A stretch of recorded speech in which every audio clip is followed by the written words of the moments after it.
Cabin mate 24 hours study hall and work space mobile app download చేసుకుని ఇప్పుడే మీ cabin book చేసుకోండి.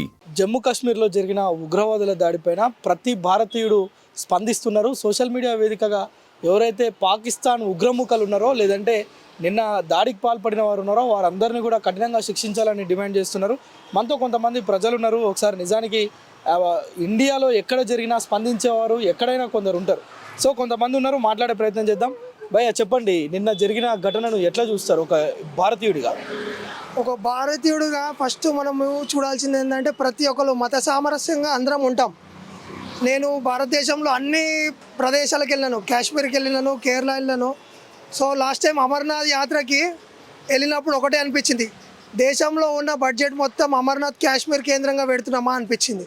అంటే అక్కడనే మనకు తెలుస్తుంది గవర్నమెంట్ ఎంత కష్టపడుతుంది. మన 12,000 కోట్లు మనకి కాశ్మీర్ రాష్ట్రంలో పెడుతుంది. ఎందుకంటే ప్రతి ఒక్క భారతీయుడు సురక్షంగా ఉండాలని చెప్పే ఉద్దేశంతో రాష్ట్ర ప్రభుత్వం కానీ కేంద్ర ప్రభుత్వం కానీ అక్కడ ఆయా రాష్ట్ర ప్రభుత్వాలు కేంద్ర ప్రభుత్వాలు మొత్తం కలిపి ఏటా 12,000 కోట్లు దాని మీద డిఫెన్స్ మీద, మళ్ళీ సిఐఎస్ఎఫ్, సిఆర్పిఎఫ్ మొత్తం అందరు కలిసి అక్కడ పెడుతున్నారు. ఎందుకంటే ఓన్లీ బికాస్ ఆఫ్ ఇండియన్ బాగుండాలి, ప్రతి ఒక్కరు భారతదేశంలో సురక్షితంగా ఉండాలనే ఉద్దేశంతో.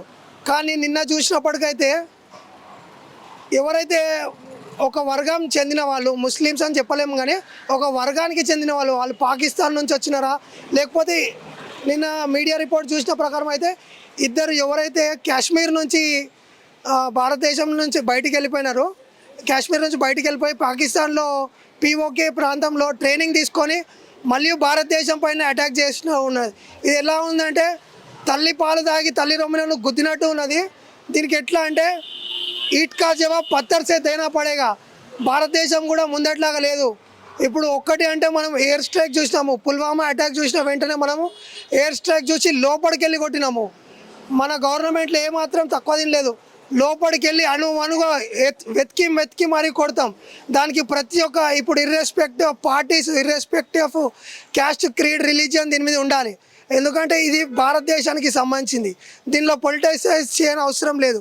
ప్రతి ఒక్కరు, అది కాంగ్రెస్ అయినా, టీఆర్ఎస్ అయినా, బీజేపీ అయినా, బీఆర్ఎస్ అయినా, ప్రతి ఒక్కరు భారతదేశంకి ఆపద వచ్చినప్పుడు ప్రతి ఒక్కరు భారతదేశం కోసం యునైట్ కావాల్సిన టైం ఇది.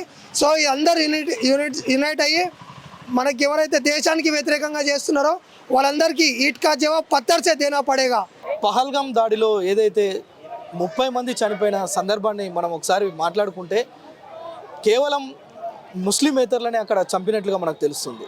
అంటే ఐడి కార్డులు చూడడం కావచ్చు, బట్టలు విప్పి చెక్ చేయడం కావచ్చు, ఇవన్నీ దేనికి నిదర్శనం అనేది మనతో పాటు అంటే ఒక ఇండియన్స్గా ముస్లిమ్స్ కూడా దీన్ని ఖండిస్తున్న పరిస్థితి ఉంది.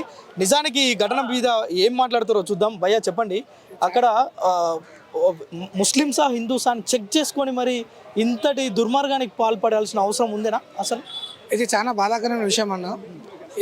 దీన్ని నేను ఖండిస్తున్నాం. మేము ముస్లిం అందరం ఇది ఆ టెర్రరిస్ట్ చేసింది అంటున్నారు. కంపల్సరీ దీనికి మోదీ ప్రభుత్వం కఠినంగా శిక్షించాలని కోరుకుంటున్నాం. ఇంతకుముందు కూడా ఇలా జరిగితే సర్జికల్ స్ట్రైక్ అని చేసిండు.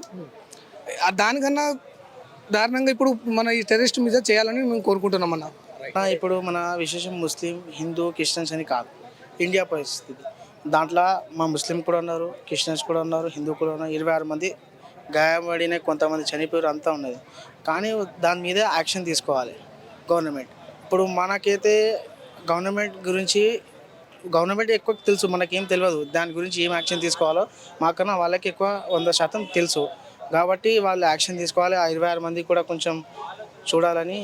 అంటే మీరు ఒక ముస్లింగా ఇలా కేవలం ముస్లింలను కాకుండా వేరే మతస్థులను టార్గెట్ చేసి చంపడం ఎంతవరకు కరెక్ట్ అంటారు ఒక ముస్లింగా? మీరు అంటే ఇండియన్గా అంటే కేవలం ముస్లింలు కాకుండా వేరే హిందూస్, వేరే ఇతర మతస్థులను చంపడం ఎంతవరకు కరెక్ట్ అంటారు? కరెక్ట్ కాదండి, అది కరెక్ట్ కాదు అంటున్నా కదా. కరెక్ట్ కాదు కాబట్టే దాని మీద ఇప్పుడు గవర్నమెంట్ ఫస్ట్ దీని మీద ఫోకస్ చేయాలి. ఆ దారి చేసిన వాళ్ళకి ఫోకస్ చేసి వాళ్ళు ఎవరు, ఏడు నుంచి వచ్చారు, వాళ్ళకి ఎవరు పంపించారు. ఇంతకుముందు కూడా పాకిస్తాన్కి కొంచెం భయం ఉన్నది వాళ్ళకి. ఆ భయం పోకూడదు కాబట్టి ఈ యాక్షన్ ఫస్ట్ తీసుకోవాలి గవర్నమెంట్. ఆ యాక్షన్ తీసుకుంటే ఆ భయం పోదు వాళ్ళకి. అసలు వీళ్ళు ఏడు నుంచి వచ్చారు, వాళ్ళు ఏంది కన్ఫర్మ్గా చేయాలని గవర్నమెంట్కి. ఏంటి ఈ ఘటన పైన మీరు ఏమంటారు ఒక ముస్లింగా? ఖండిస్తున్నా ఎంతసేపు రా మాటలు ఖండించడం, తలలు ఖండించండి. మాటలు ఖండిస్తున్నా అయిపోయిందా, మాటలు ఖండించేసినట్టు అయిపోయిందా, ఇది జరిగింది నేను ఖండిస్తున్నా. ఇతర దేశాల రాష్ట్రపతులు, గవర్నర్లు, అధ్యక్షులు, ప్రధానమంత్రులు కూడా ఫోన్ చేసి ఖండిస్తున్నామండి, మీకు ప్రగాఢ సానుభూతి తెలియజేస్తున్నామండి. అరే నాయన, మీరు మాటలు ఖండించడం ఆపేసి తలలు ఖండించే ప్రయత్నాలు చేయండి. శాంతి శాంతి శాంతి, అహింస అహింస, ఇదే మనం ఇంకా బోధించుకుంటూ పోతూనే ఉందాం, ఇదే పాటించుకుంటూ పోదాం. మళ్ళీ వస్తారు మళ్ళీ 400 ఏళ్ళు పరిపాలిస్తారు. అప్పుడు ఏం లేదు, ఇక అధపాతాలకి వెళ్ళిపోతాం మనం. మన ఆర్థిక వ్యవస్థను కుంటుపడేలా చేయడానికి, మన టూరిజాన్ని దెబ్బ కొట్టడానికి, టూరిస్టులకు భయం పుట్టించడానికి, ఆటోమేటిక్గా భయం పుట్టిందంటే మన టూరిస్టులు పోరు, ఆర్థికంగా ఎదగము. బయట నుంచి వచ్చే ఇతర దేశాలలో కూడా ఆడికి రారు. టూరిజం అనేది దెబ్బతింటుంది, ఆర్థికంగా మనం ఎదగము. సో ఆటోమేటిక్గా అయింది, మనం ఆయుధాలు కొనుక్కోలేము. మన దేశ రక్షణ కోసం డబ్బులు లేనప్పుడు మనం ఎట్లా కొంటాం, మన దేశాన్ని ఎలా రక్షించుకుంటాం? సో ఈ భయాన్ని మనకు పుట్టించడానికి, ఆర్థికంగా దెబ్బ కొట్టడానికి చేసే ప్రయత్నం ఉంటున్నారు. సేమ్ టైం డ్రెస్సులు ఇప్పి మరీ చెక్ చేసి చంపారంట. అంటే ఇక్కడ హిందూ కుల మతాలకు కూడా చూసి మరీ చంపేస్తున్నారు. సో ఇది మాత్రం చాలా దారుణమైన విషయం. ఇటువంటి పని ఎవరు చేసినా సరే దొరకబట్టేసుకొని ఆ దేశానికి వెళ్ళి వాడిని మీరు శిక్షిస్తారా లేదా, లేదంటే గల్లా పట్టుకొని లాక్కొచ్చి, అప్పుడప్పుడు సర్జికల్ స్ట్రైక్ జరిగినప్పుడు గూస్కే మారని చెప్పేసి ఇళ్ళల్లో దూరిపోయి కొట్టుకొచ్చి లాక్కొచ్చి చంపేశారు చూడండి. అటువంటి ప్రయత్నం ఖచ్చితంగా చేయాలి. ముఖ్యంగా మన వాళ్ళు ముందు జాగ్రత్తలు పాటించాలి. మన ఇంటెలిజెన్స్ కావచ్చు, మన ఆర్మీ కావచ్చు, ఇటువంటి ప్రాంతాలకు వెళ్ళడానికి రావడానికి ఇబ్బందికరంగా ఉంటుందంట. సో ముందు జాగ్రత్తగా మన కనీసం 2 కమాండోలని ఉండాలి, మిలిటరీ వాళ్ళు. ఎందుకంటే బార్డర్లో ఉన్న ప్రాంతాలు కదా. సో ఆడికి వచ్చి ఎవడో కూడా అటాక్ చేయొచ్చు. చూడండి, మన డ్రెస్లో ఉన్నారంటారు, అంటే మన వాళ్ళ సపోర్ట్ ఎంత ఉందో అక్కడ ఉన్న వాళ్ళు, జమ్మూ కాశ్మీర్లో ఉన్న సపోర్ట్ ఎంత ఉంటే వాళ్ళు ఆ డ్రెస్ వేసుకొని ధైర్యంగా వచ్చి అటాక్ చేయగలుగుతారు. సో ఇది మాత్రం చాలా దారుణం. మనోడు ఎవడైతే ముందు మనోడు పట్టుకోండి, సపోర్ట్ చేసినాడు ఎవడో, వాళ్ళైతే వాళ్ళ పేర్లు బయటకు వచ్చినాయి, వీళ్ళే సపోర్ట్ చేసినాడో, వాడు ఎన్ని రోజులు ఎవరింట్లో ఉన్నాడో వీళ్ళని దొరకబట్టేసుకొని ముందు వీళ్ళని ఉరికంపం ఎక్కిచ్చేస్తే, అరే వాళ్ళ దేశాలను వాళ్ళనే చంపుతున్నారు అంటే మన దేశం మీద ఏ విధమైన దారుణమైన అటాక్ చేస్తారు. ఒక్కసారి ఒక బాంబు విసిరేస్తే మనం ఉన్నదే 40 కోట్లు, వాళ్ళు ఉన్నది 140 కోట్లు. వాడు ఒక బాంబు విసిరేస్తే మన 40 కోట్ల మంది ఎక్కడికి పోతారనే భయం కలగాలి వాళ్ళకి. ఏంటి ఇప్పుడు జమ్మూ కాశ్మీర్లో జరిగిన సంఘటన? సో నిజంగా చూసుకుంటే జమ్మూ కాశ్మీర్లో జరిగినటువంటి ఏదైతే ఉగ్రవాదుల దాడి ఉందో, అమాయకుల్ని బలి తీసుకోవడం అనేది అయితే కరెక్ట్ కాదు. మీ దగ్గర నిజంగానే అంత దమ్ముంటే యుద్ధం ప్రకటించండి. కానీ ఇలాంటి అమాయకమైన ప్రజలు, కొత్తగా పెళ్ళైన వాళ్ళు హనీమూన్ కానీ టూరిస్ట్ మన జమ్మూ కాశ్మీర్కి వెళ్తే పెళ్ళై 6 రోజులు కూడా కాలే వాళ్ళ భర్తను చంపేశారు. ఇలాంటి అమాయకమైన ప్రజల్ని చంపేస్తే మీకేమొస్తుంది? మీకు ఏదైనా ఉంటే ప్రభుత్వం పైన మీరు ఏదైనా చర్యలు తీసుకోవాలి, కానీ అమాయకమైన ప్రజలపైన ఈ రకంగా చేయడం అనేది అయితే కరెక్ట్ కాదు. అంటే ఎట్లా శిక్షించాలంటారు వాళ్ళని? సో వాళ్ళని శిక్షించేది ఏం లేదు. సో వాళ్ళు ఎంతమందిని అయితే బలి కొన్నాడో, వాళ్ళు ఎవరైతే దాడి చేశారో వాళ్ళని ఎన్కౌంటర్ చేసి లేపేయాలి. ఇంకా శిక్షించడం, వాళ్ళని జైల్లో పెట్టి మేపడం, మళ్ళీ 10 సంవత్సరాల తర్వాత వాళ్ళకు ఉరి శిక్ష చేయడం, అలాంటివి అయితే చేయడము ఇదైతే కరెక్ట్ కాదు. సో అలా చేస్తున్న కొద్దీ ఈ దాడులన్నీ పెరుగుతూనే ఉన్నాయి. మనం గతంలో కూడా చూసుకోవచ్చు, ఏదైతే లుంబిని పార్క్లో కానివ్వండి, గోకుల్ చాట్లో కానివ్వండి, ఆ వాళ్ళని ఉగ్రవాదులను పట్టుకొని జైల్లో పెట్టి వాళ్ళకి మేపేందుకే కొన్ని కోట్ల రూపాయలు మనం పెట్టడం జరిగింది. సో అలాంటి చేయడం వల్ల వాళ్ళకి ఏంటంటే, మనం ఏం చేసినా మాకు ఒక 10 సంవత్సరాల తర్వాత, ఒక 20 సంవత్సరాల తర్వాత ఉరి శిక్ష పడుతుంది అని తెగించి వారు వస్తున్నారు. కానీ వాళ్ళని పట్టుకున్న వెంటనే వాళ్ళని ఎన్కౌంటర్ చేసేస్తే అప్పుడు ఇలాంటి దాడులు అనేవి జరగకుండా ఉంటాయి. నిన్న కాశ్మీర్లో ఏదైతే ఒక అటాక్ జరిగిందో, ఐ ఫీల్ అదంతా ఒక రాంగ్.